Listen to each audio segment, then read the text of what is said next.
জানি। আজ এই দিনটাকে মনের খাতায় লিখে রাখো, আমায় পড়বে মনে কাছে দূরে যেখানেই থাকো। আসলে এগুলো তো আমাদের বড় হবার গান, আমাদের ছোটবেলা থেকে আমাদের যে গানগুলো শুনে আমরা বড় হয়েছি সেই গানগুলো। এই এই সারা আড্ডাটাতে এগুলো ফিরে ফিরে আসবে বাপিদা বারবার। আমি একটা প্রশ্ন দিয়ে শুরু করি, যে তুমি যে গয়না পরতে ভালোবাসো সেটা নিয়ে তো তোমাকে নিশ্চয়ই অনেক রকম কথা শুনতে হয়েছে, অনেক কথা শুনতে হয়েছে। এবং আমিও গয়না পরতে ইকুয়ালি ভালোবাসি, একই রকম ভালোবাসি। এবং আমার তাই জন্য মনে হয়েছিল যদি কখনো আমরা একটা আড্ডায় বসতে পারি যেখানে তুমিও থাকবে এবং আমিও থাকবো এবং দর্শকরাও থাকবেন, তাহলে আমি এইটা নিয়ে তোমাকে প্রশ্ন করব। তাই জন্য আমি আজকে ইচ্ছে করে গয়নাগুলো পড়লাম, নইলে তো আমি তোমাকে প্রশ্নটা করার অধিকারটা আমার জন্মায় না। তাহলে যেন এটা মনে হয় আমি সমালোচনা করবার জন্য তোমায় প্রশ্নটা করছি। তুমি যে এই গয়না পরার শখ বা সাহসটা তোমার কোত্থেকে হলো? ব্যাপার হচ্ছে, গয়নাটা আমার জীবনে, সোনাটা আমার জীবনে খুব লাকি। আচ্ছা, আমি খুব স্পিরিচুয়াল ম্যান, আমি গড বিলিভার। গয়না যেগুলোই আছে সব কিছু ঠাকুরের নাম। আর আমি ছোটোবেলায় এলভিস প্রেসলিকে খুব ভালোবাসতাম, ওনার গান শুনতাম। তো ওনার গলায় একটা বড় ক্রস সবসময় থাকতো, এরকম ডার্ক গ্লাস ক্রস, এবং একটা ছোট্ট চেন থাকতো। তো আমি ভেবেছিলাম আমি যদি কোনোদিন এস্টাবলিশড হই, হ্যাঁ, স্টার্ট জ্যাকেট অ্যান্ড মোটা এত বড় ক্রস থাকতো, গোল্ড চেনের, সিলভার ক্রস প্লাস একটা ছোট্ট চেন থাকতো। তাই আমি তখন থেকে ভেবেছিলাম যদি আমি কোনোদিন বাপি লাহিড়ী হিসাবে এস্টাবলিশড হই, তা আমিও একটা এমন একটা ইমেজ ক্রিয়েট করব যে হোল পৃথিবী এখন জানে বাপি লাহিড়ীর গয়না, bling bling Bapi Lahiri, and everybody knows without my ornaments. সবাই আমাকে জিজ্ঞেস করে। এমন হয়েছে সেই কদিন আগে আমি আমেরিকাতে শো করতে গেছি, তো শপিংয়ে গেছি, খুব ঠান্ডা ছিল, সোনাগুলো সব ভেতরে রেখে চেন বন্ধ করে যাচ্ছে। তো আমাকে সে কেউ জিজ্ঞেস করলো, আর ইউ বাপি লাহিড়ী? হ্যাঁ, কেন, আমাকে মনে হচ্ছে না? বলে না, বাপি লাহিড়ী তো হ্যাঁ आप, लेकिन आपका वो चेन वेन कहाँ है? चेन है भाई, बहुत ठंडी है, मैं अंदर करके रखा। তো এইটা হচ্ছে ব্যাপারটা। তোমার ইন্টারন্যাশনাল ট্রাভেলের প্রবলেম হয় না? না, সিকিউরিটির আমার সিকিউরিটি প্রবলেম সবাই জানে। হ্যাঁ, যখন কোথাও থেকে আসি, টিটি আওয়াজ হয়, তো আমি বলি দেখো আমি খুলতে পারবো না, ইউ ক্যান ভালো করে সার্চ করো, কিন্তু এটা আমি ভগবানের জিনিস, আমি যখনই ট্রাভেল করি এটা ইজ মাই লাকি থিং। আর এটা আমার কিন্তু ইমেজ হয়ে গেছে প্র্যাকটিক্যালি। আমি সোনা ছাড়া যদি বাড়িতে যখন রাত্রিবেলা শুই বা যখন রিল্যাক্স করি, তখন আমার কিচ্ছু চেইন থাকে না বা ব্রেসলেট বা রিংস কিছুই পড়ি না। তাতে তোমার কোনো অসুবিধা হয় না? তখন কিছু না, খালি যখনই বেরোই কোনো শুভ কাজে, without ornaments I can't go. আমারগুলো অবশ্য সোনালি, এটা একটাও সোনা নয়, আমারগুলো সমস্তটাই ওই রূপোর ওপর সোনা জলকার। আমার অনেক বন্ধু আছেন, অঞ্জলি জুয়েলার্স, মানে অনন্যা বলে এক বন্ধু আছেন, খুব সুন্দর। হ্যাঁ, কিন্তু আমার গয়না পরার অভ্যেসটা তোমার মতন নেই, ফলে আমি সব গয়না সবসময় অতক্ষণ ধরে, মানে হয়তো দেখবে আমি শোয়ের মধ্যে মানে আমি গয়না খুলে ফেললি। যাকে তোমার ছোটবেলা থেকে, মানে এটা তো আমরা সবাই জানি যে অপরেশ লাহিড়ী মাসুরি লাহিড়ীর ছেলে, এবং এটা তো সবাই একটা খুব কৌতূহল যে এইরকম একটা ঘরানা, এইরকম একটা এ থেকে বেরিয়ে গিয়ে তিনি ডিস্কো ডান্সার হলেন কেন? এটা কি তুমি উত্তর অনেকবার দিয়ে দিয়ে ক্লান্ত, না তুমি উত্তর দিতে চাও? দর্শকদের অনেক বড় কথা, খুব ভালো কোশ্চেন করলে, যে আমি বেসিক্যালি 4 বছর বয়স থেকে তবলা বাজাই, মাস্টার বাপি, এবং আমি যে শাগির্দ অফ পণ্ডিত শান্তা প্রসাদজি, বেনারসের টপ মোস্ট তবলজি, তার কাছ থেকে আমি গান্ডা বেঁধেছি, নাড়া বেঁধেছি। এবং উনি যখন ঝানক ঝানক পায়েল বাজে তবলা উনি বাজান, তার আগে একটা ইনডোর ইডেন গার্ডেনে ইনডোর স্টেডিয়াম ছিল, যেখানে আমার বাবা প্রোগ্রাম করেছিল।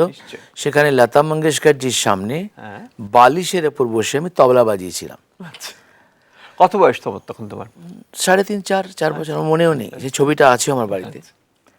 তো লতাজি আমার তবলা শুনে पंडित जी के फ़ोन करेছিল যে आपका घराना वो बच्चा सीखा भी नहीं, লেকিন আপনার মতো স্টাইলে তবলা বাজায়, মানে ফিঙ্গারিংটা আমি ওরকম ভাবে বাজাতাম, মানে বেনারসি ঘরানা जिसके बोलता है। ও তখন তুমি কিছু না না না না, God ওকে gifted, ওকে হ্যাঁ। ওকে ওকে ওকে তো সেটাই তখন উনি এলেন এবং ঝনক ঝনক পায়েলবাজের প্রিমিয়ারের সময় পণ্ডিতজি এলেন এই কলকাতাতে। আমি তখন টালিগঞ্জে থাকতাম, মানে আমার বাবার বাড়ি টালিগঞ্জে ছিল।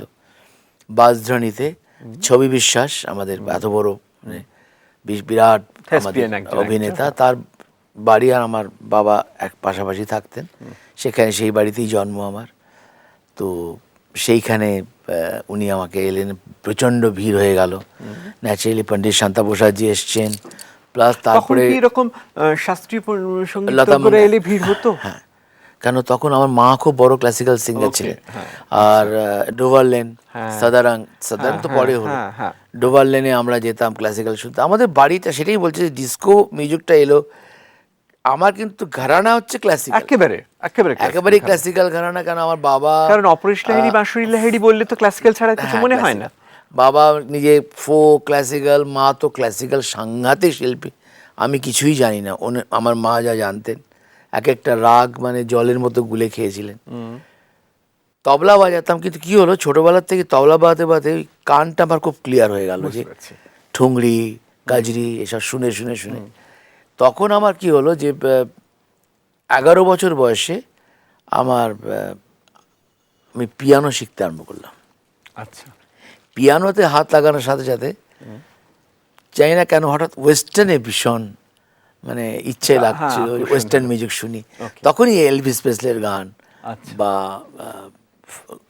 ওই এলপি রেকর্ডে হ্যাঁ হ্যাঁ, ইয়েস, ফ্র্যাঙ্ক সিনাট্রা। ফ্র্যাঙ্ক সিনাট্রা, আরও অনেক বড় বড় শিল্পী ছিলেন। বাকিরা কি নমস্কার। হ্যাঁ, থ্যাংক ইউ ভেরি মাচ। তো ওই সময় থেকে আমার জীবনের ছোটবেলা থেকে এই শুরু হয়ে গেল। তো আমার মনে হয় এটা একটা বিরাট টার্নিং পয়েন্ট, বিষয়টি যে একটা ক্লাসিক্যাল তবলা থেকে আমি সঙ্গীতকার হলাম। যেটা আমার প্রথম ছবি ছিল দাদু, অজিত গাঙ্গুলি ডাইরেক্টর ছিলেন। তখন আমার বয়স মাত্র 16 বছর বয়স।